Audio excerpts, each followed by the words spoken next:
Measure Z does not pass, and another measure comes in, should it be specific that requires a 2/3 vote, or should it be go to the general fund with 50% plus one?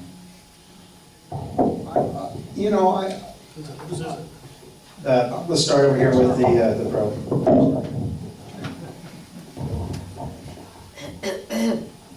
Well, let's take a step back.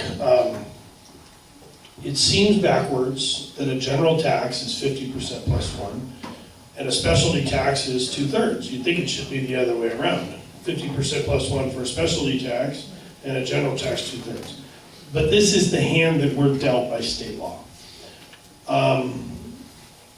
I can tell you, as the person that is supporting Measure Z, I'm perfectly happy that it's 50% plus one. If it comes back, I think that's going to be a conversation for the council, and it's a very scientific conversation, question about will it pass, what the numbers look like, what the election cycle is you know, I mean, this is something that they pay people, political people, lots of money to figure out, and that's not just in Riverside, this is a state, national thing, so. I personally feel, and I think this yes side I could represent that, a general tax being 50% plus one gives the electeds that I am saying right now, I am committed, because I'm up here taking this, to make sure that this money is spent appropriately. I am involved, and I hope all of you stay involved and do this also. But I believe there are needs that need to be taken care of. Excess money should be spent on other needs in the city to make this city as good as it can be. If it's a special tax and there's extra money, there's no flexibility to fix a park, add the senior center, add on to the senior center, expand senior center hours, expand even maybe meal options at senior centers. With a general tax, these are all on the table. It's not all dedicated for one thing, whether it's buildings or public safety or whatever it happens. I personally, even though being public safety, I think we would pass a 2/3 tax. I think it's better for our community to have the flexibility to spend the money in a diverse manner. and you know, you've got a lot of sharp people who are looking at the city. And for example, I was reading all the folks that wrote in or sent emails about this Measure Z when it came up for the decision of the council whether or not to put it on the ballot.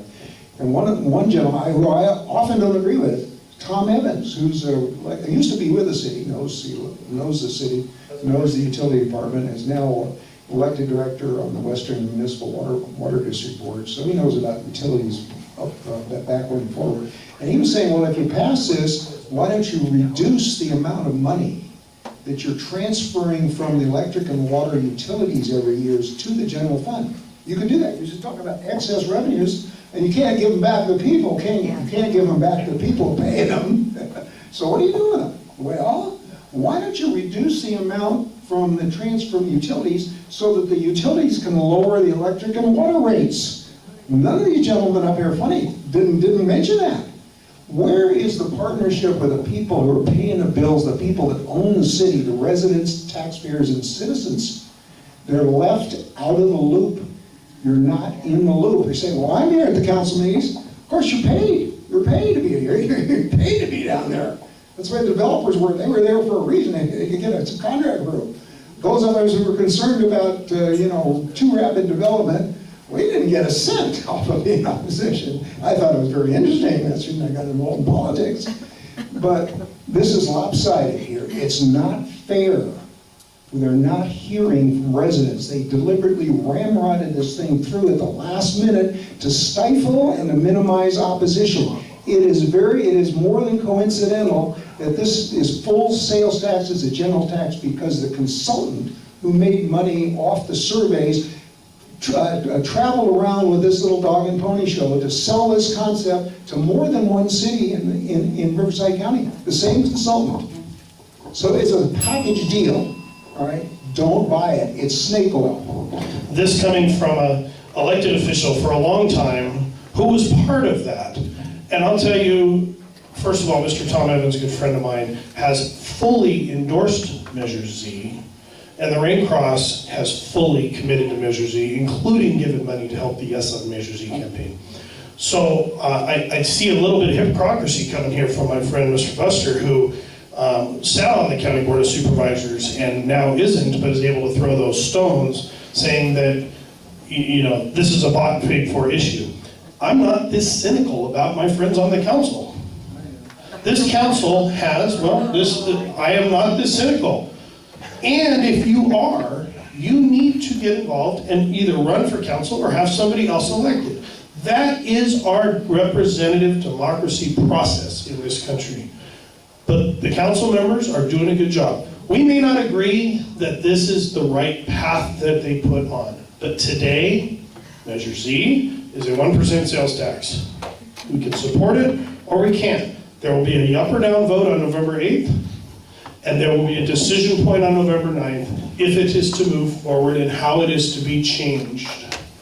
But we feel that this is an appropriate way that is going to make this community better in the future.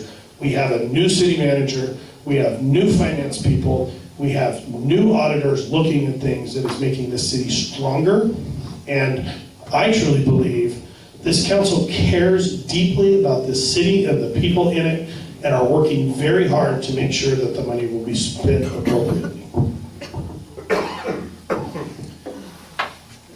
Well, thank you. I want to thank we've got 1 minute for rebuttal. I am cynical, and I have run for office. And I have been down there for 6 years and saw what happened and how the citizens came out and spoke very eloquent and very intelligent people, very informed, especially with the library issue, more informed than the staff that was putting it on. And let me tell you what happens. This is a game. Same staff, different staff, same game. Library issue, they assured us this was nothing but just people getting together. There were no decisions made. We're not ramming it down your throat.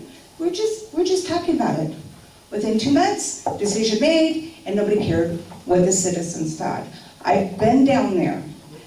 Many people in this room have been down there discussing finances for many, many years. And guess what? They go ahead and do whatever they want and whatever staff tells them. So yes, in theory, going down and being a participant, voicing your opinion should work. But in this city, it doesn't. Thank you.